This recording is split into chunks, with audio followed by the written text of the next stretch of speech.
Hi there. So tonight is Jon Stewart's biannual autism charity TV show, Night of Too Many Stars. And that got me thinking about my autism and what I've learned about it. My official diagnosis is Asperger's syndrome, you know, what's called high functioning autism. I don't really like the term high functioning. Makes it sounds like I'm working better than people with low functioning autism, or that I'm not uh, dependent on other people, uh, which I am. I am a lot. Uh, I like the words mild and severe better. I have a mild case of autism, obviously, but I guess now it doesn't really matter because Asperger's syndrome, as well as a bunch of other uh, uh, the, a bunch of other mental disorders have been grouped together under one umbrella diagnosis called autism spectrum disorder. This happened soon after I got my diagnosis. I should say that just because I have autism doesn't mean that I'm an expert at it. Uh, I've learned more after I've been diagnosed than I did before. A lot more. So, just to get this right, autism spectrum disorder is a general term for a group of complex disorders of brain development. So, autism just isn't one thing, it's a bunch of different things going on in people's minds. And also, uh, no two cases of autism are exactly the same. Two people can be diagnosed with the same type of autism, but they could have completely different behaviors and symptoms. So it really depends a lot on the person. So the first time I suspected that I had autism was when I just typed autism into the dictionary on Mac computers, and the definition came up as a mental condition characterized by difficulty in communicating and forming relationships with other people. Uh, the the first definition, I'm like, wow, that sounds a lot like me. And then the second definition is a mental condition in which fantasy dominates over reality. And then I was like, wow, that is exactly like me. Some of the behaviors associated with Asperger's are limited or inappropriate social interactions.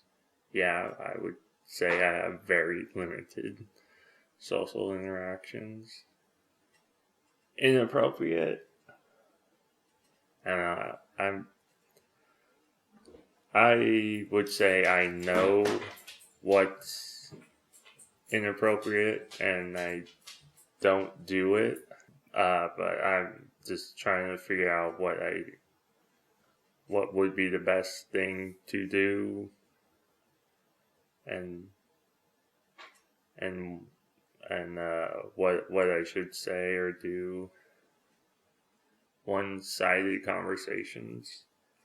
Yeah, yeah, yeah. That happens with me, but I don't mean to make it that way. It just happens. Like, I won't often ask uh, questions for the other person. They'll just end up asking me the questions, and my answers for the questions that I get asked will usually be very short. I I need to elaborate more on my answers. I'm reading this off of my computer. So, so and, oh, and also awkward moments and mannerisms. Yep, definitely. I do have that a lot. And as I'm editing these videos, I'm noticing that I tend to lick my lips a lot. I don't like that, and I didn't even notice I was doing it. So that's another awkward mannerism I have.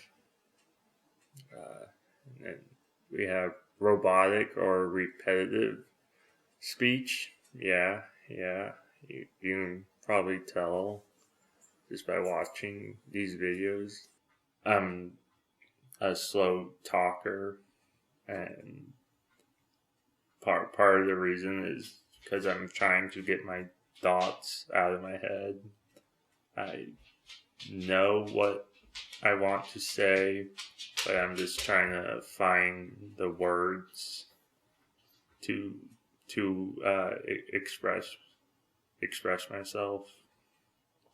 Trying to put my thoughts in the correct order, and trying to find the right words to say what I'm thinking.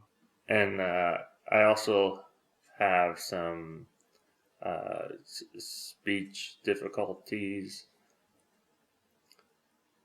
like with my R's.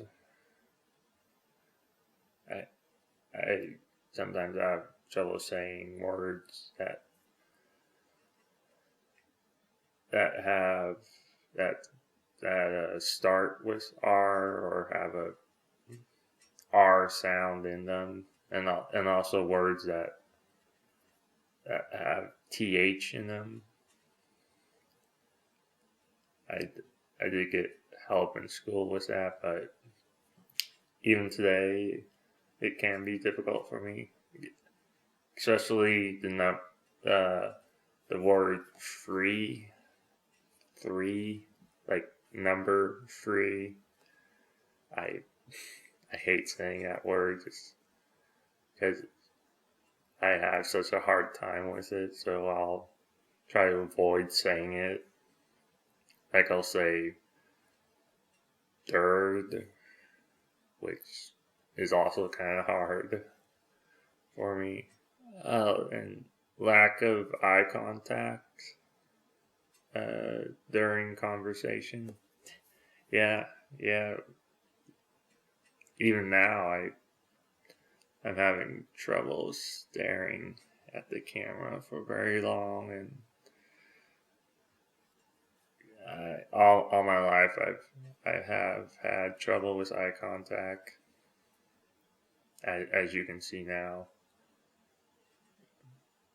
Most of the time, I'll just stare around their eyes, like at their face or mouth or nose, maybe their ear, but I won't stare at that too long, because then they might comment on me staring at at whatever it is I'm staring at.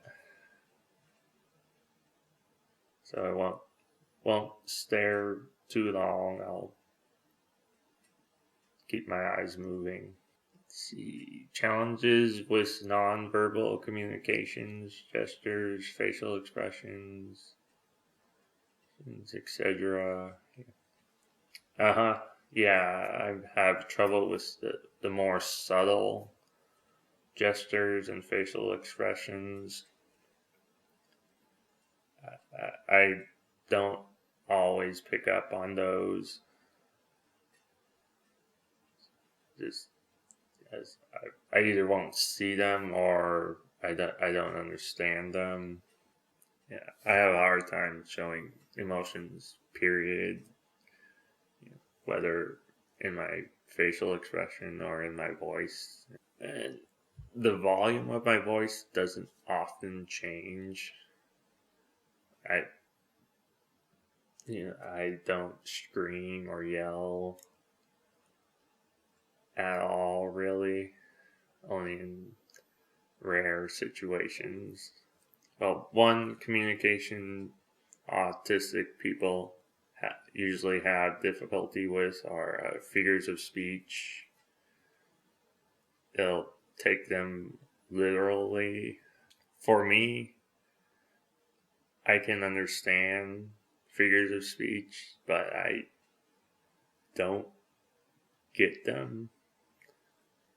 Like I know what they're saying, but I just don't know why uh, uh, the saying is the way it is.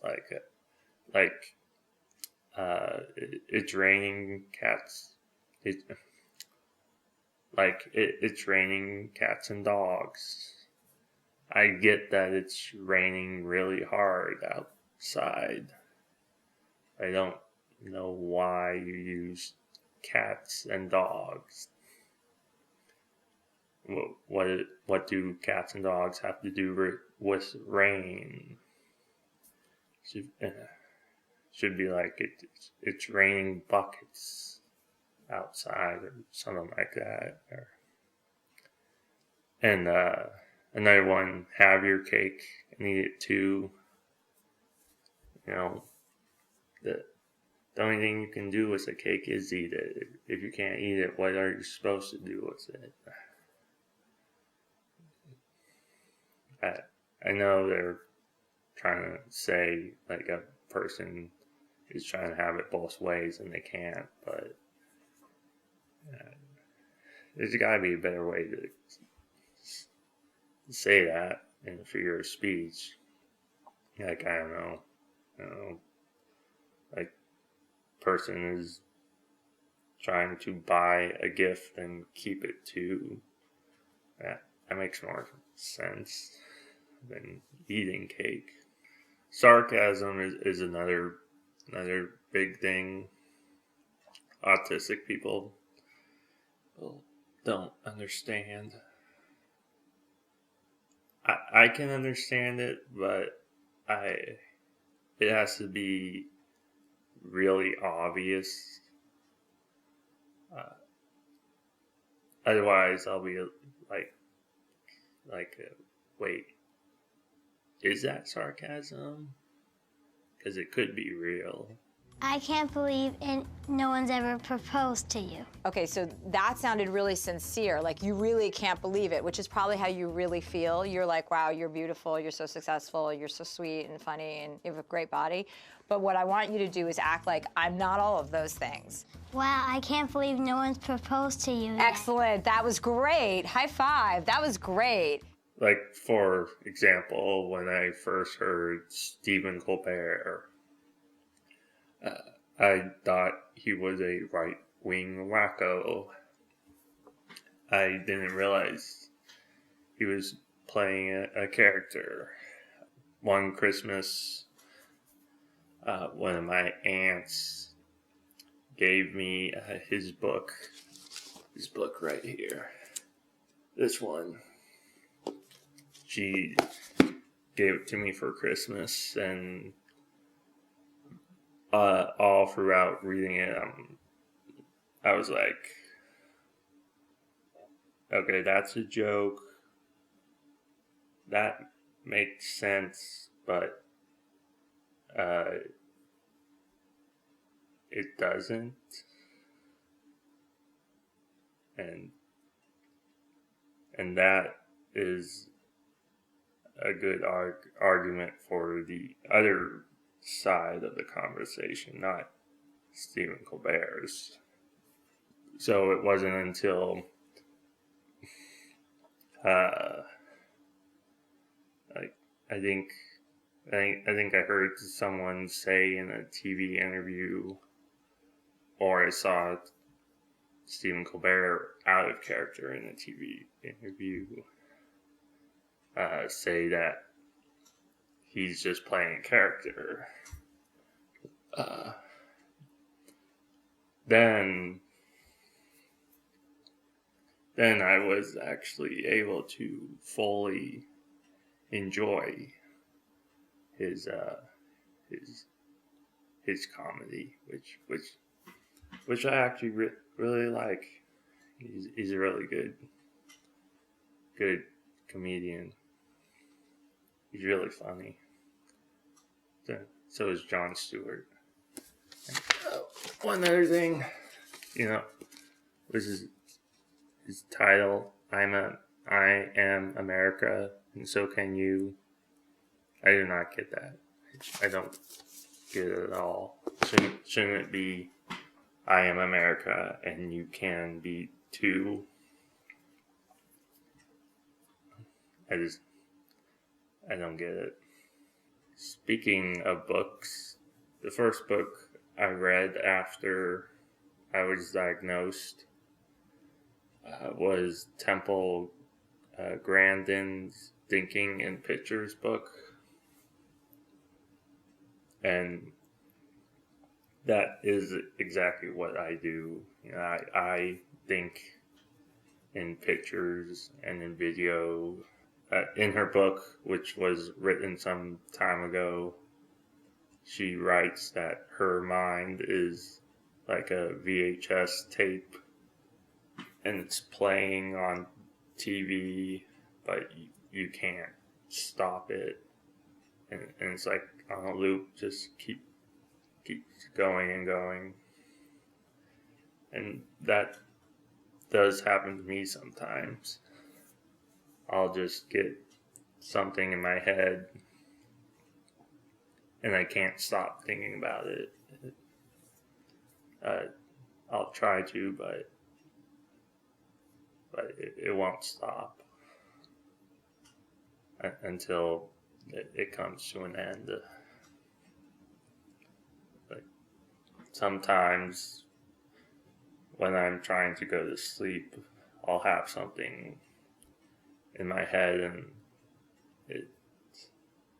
it'll just keep me up.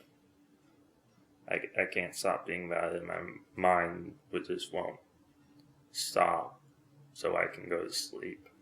Lately, I've actually found that if I write it down, write what's ever in my mind down on paper,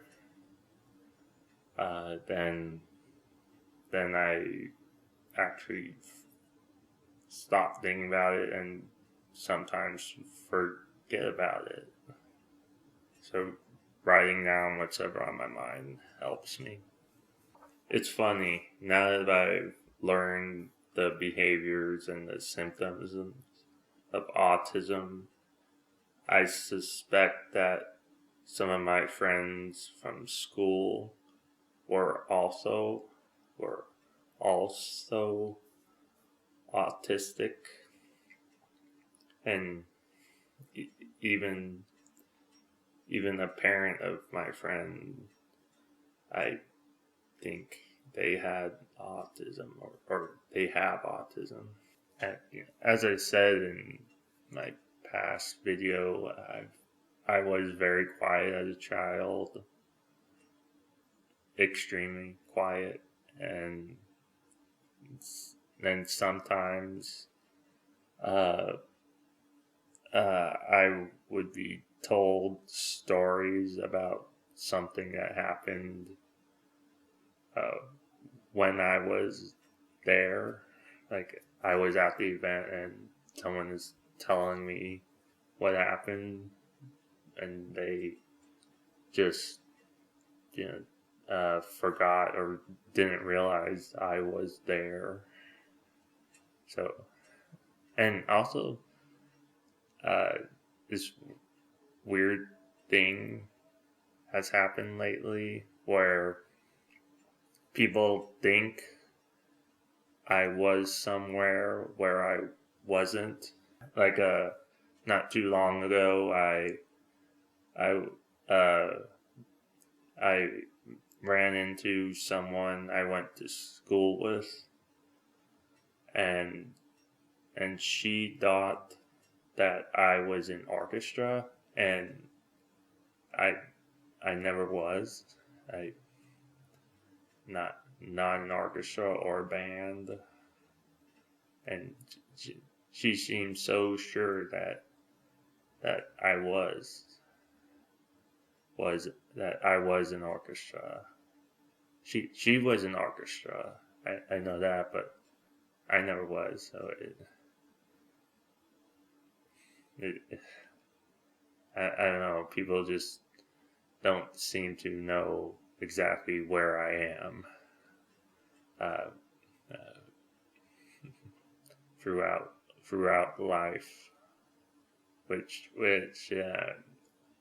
I don't blame them. I probably wouldn't wouldn't know either if I was them. Something that happens when I'm talking to people, it'd be like a little misunderstanding. Like, I'll say something and then they'll think that I was talking about something else, or I'll think that they meant something else when they said this, and then that it's a little awkward. I don't get the far side. Woody, hand it over here. Now, you see here in the first panel, cows are standing on their hind legs. The second panel, when the car goes by, they're acting like normal cows. See, the idea here is, Wood, that, cows only act like cows when we're around. Other times they act like people. Does that help you clear it up a little bit for you? Just meant I don't get the far side in my newspaper at home, but thanks for treating me like a 1-year-old. Usually it's just not a big deal. And although I do have this thing where I'm afraid to correct people, even when I know I'm right. I don't know why I do it. It's just really hard for me to correct people or to say no to people. Like I feel bad when I do say no. So right now I'm just learning whatever I can about autism and Asperger's and anything related, and that I am getting some help. I am seeing a therapist to help me out with like my and anxiety and mostly for my anxiety, I guess. And also, I'm a part of this group for autistic autistic young adults, which was formed to improve the lives of autistic individuals by providing social opportunities. And so far, it has helped both things. I just have to keep doing more of it, and just keep moving forward. So until next video, goodbye.